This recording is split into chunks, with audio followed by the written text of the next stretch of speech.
बहुत हुआ किसानों पे अत्याचार, इस्तीफा दे दो मोदी सरकार। लेकिन सरकार गूंगी बहरी बनी बैठी है, लेकिन किसान यहाँ से हिलने वाला नहीं है। किसानों ने शहादत भी दी है, 650 किसान भाइयों की शहादत हो चुकी है और आगे भी देने के लिए तैयार है। किसान यहाँ से तब उठेगा जब उस अधिकारी को सस्पेंड किया जाएगा। किसने परमिशन दिया है किसानों को ऊपर लाठी चलाने का?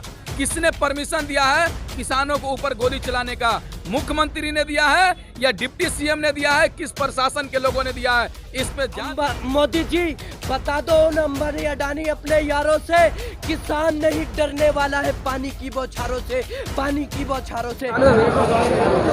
नमस्कार, मैं दामिनी शर्मा और सजग भारत में एक बार फिर से आपका बहुत बहुत स्वागत करती हूँ। और करनाल में इस वक्त मौजूद है हरियाणा का वही करनाल जहाँ का जो मुद्दा है अब लगातार उठता जा रहा है किसान और पुलिस की भिड़ंत के बाद। वहीं अब किसानों में भी आक्रोश भरा हुआ है हरियाणा सरकार को लेकर और केंद्र सरकार को लेकर, क्योंकि जिस प्रकार से उन पर लाठीचार्ज की गई, लाठियां चलाई गई, वहीं किसान चाहते हैं कि एसडीएम के खिलाफ कुछ एक्शन लिया जाए, क्योंकि उन पर जो बर्बरता से व्यवहार किया गया है वो कहीं ना कहीं गलत था।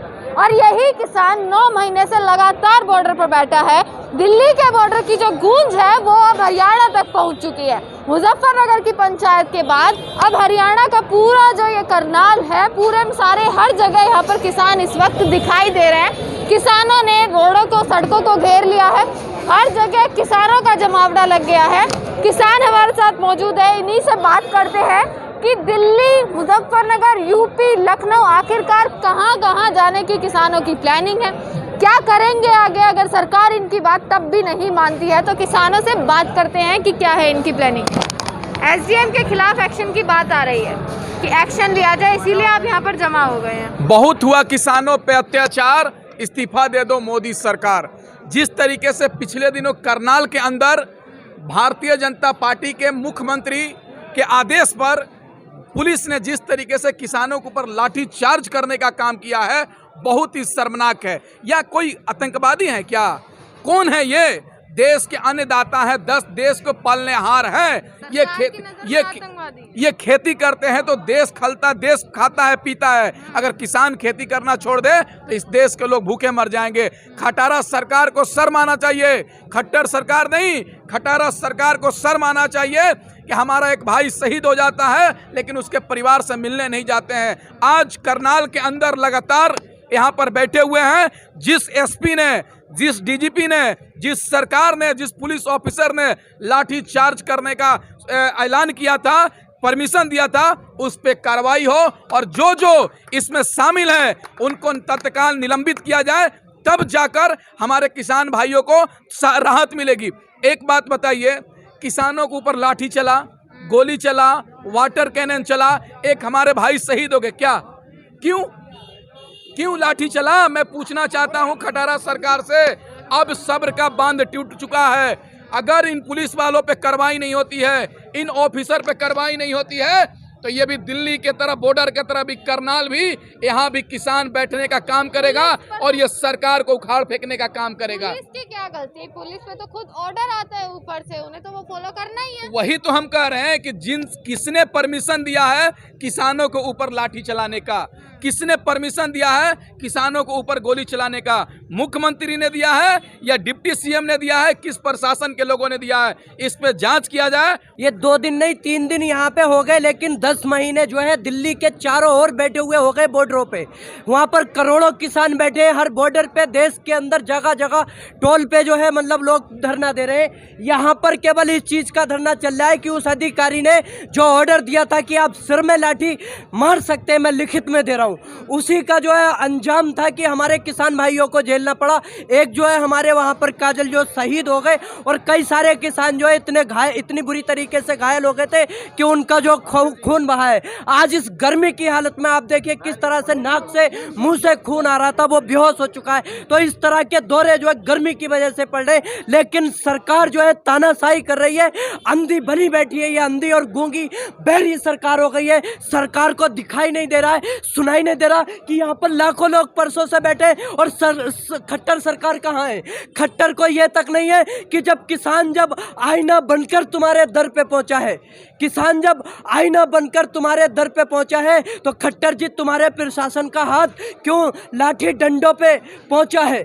और अगर आप चाहते हैं किसानों के साथ अन्याय, अगर आप चाहते हैं किसानों के साथ अन्याय करना, लेकिन कल ही इन किसानों के वोटों से तुम्हारे सर पे वो ताज पहुंचाए, तो जिसको जो है सरकार को बनाया किसानों ने, सरकार को बनाने के बाद और उसी सरकार जो है किसानों पर इस तरह का अत्याचार कर रही है कि यहाँ पर गर्मी नहीं देखी जा रही है, बारिश नहीं देखी जा रही है। किसान बारिश को भी सहन कर रहा है, ठंड को सहन किया है इसने, और अब गर्मी की हालत में ये देखा है कि इस तरह से दोहरे पड़ने, लेकिन सरकार गूंगी बहरी बनी बैठी है। लेकिन किसान यहाँ से हिलने वाला नहीं है। किसानों ने शहादत भी दी है, 650 किसान भाइयों की शहादत हो चुकी है और आगे भी देने के लिए तैयार है। किसान यहाँ से तब उठेगा जब उस अधिकारी को सस्पेंड किया जाएगा, उस एसडीएम को सस्पेंड कर दिया जाएगा, बर्खास्त कर दिया जाएगा। तब तक यहाँ से किसान हिलने वाला नहीं है, किसान झुकने वाला नहीं है। किसान को लाठी डंडों से डराते, किसान पे गोलियां चलवाते, आंसू गैस के गोले चलवाते, ये वाटर कैनन की बौछारें करवाते। लेकिन मैं बताना चाहूंगा, मोदी जी बता दो उन अंबानी अडानी अपने यारों से, किसान नहीं डरने वाला है पानी की बौछारों से, पानी की बौछारों से किसान डरता नहीं है। किसान वो पौधा है जो धरती को चीरकर अनाज उगाता है और उसी अनाज को पूरा भारत खाता है। किसान नहीं डरता, नहीं गोलियों से, नहीं लाठियों से, नहीं आंसू गैस के गोलों से। किसान अपने हक के लिए है, अपने हक को यहाँ से लेकर जाएगा। और यहाँ की जो डिमांड है करनाल के अंदर, उस डीएसपी, उस एसडीएम को जो है बर्खास्त कराने की है, जब तक उसको बर्खास्त नहीं करेगी ये खट्टर सरकार, तब तक यहाँ से नहीं जाएंगे। चाहे सरकार कितने भी लाठी डंडे बरसाए, चाहे कितना भी जुल्म सितम कर ले, किसान झुकने वाला नहीं है, डरने वाला नहीं है, रुकने वाला नहीं है। कदम आगे जो बढ़ गए तो पीछे हटा नहीं सकते, हो मौत भी अपनी आगे तो पीछे हम जा नहीं सकते। और लेके अगर निकले हम उस एसडीएम के बर्खास्त की मांग, तो जब तक वो बर्खास्त नहीं हो जाता, हम किसी के बाप के काबू में हरगिज आ नहीं सकते। तो हम किसी से डरने वाले नहीं हैं। हम अपनी मांगों को लेकर दिल्ली के चारों ओर बॉर्डरों पर तब तक बैठेंगे। दशरथ मांझी ने कहा था कि जब तक तोड़ेंगे नहीं तब तक छोड़ेंगे नहीं। किसान भी कह चुके हैं कि जब तक बिल वापसी नहीं, घर वापसी नहीं। और यहाँ से जब तक उसको जब तक उसको सस्पेंड नहीं किया जाएगा, यहाँ से भी हम करनाल से वापसी दिल्ली बॉर्डर पे नहीं जाएंगे। जय जवान, जय किसान, किसान एकता, किसान एकता, लड़ेंगे लड़ेंगे, जीतेंगे।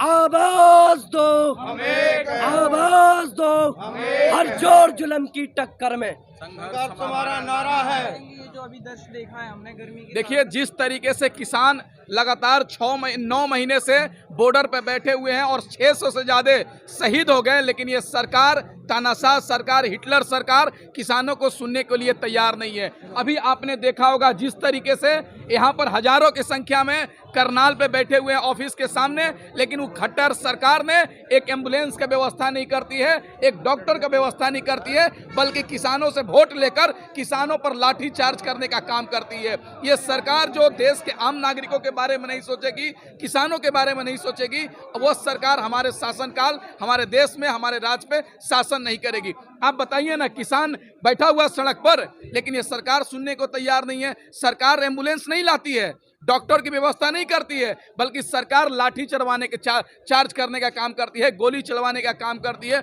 पानी की बौछार करवाने का काम करती है। ये सरकार अब किसानों के लिए काम नहीं कर रही है, अडानी और अंबानी का काम कर रही है। तो वैसी सरकार हमको नहीं चाहिए जो अडानी अंबानी के लिए काम करेगी और इस देश के आम नागरिकों के बारे में भूलने का काम करे।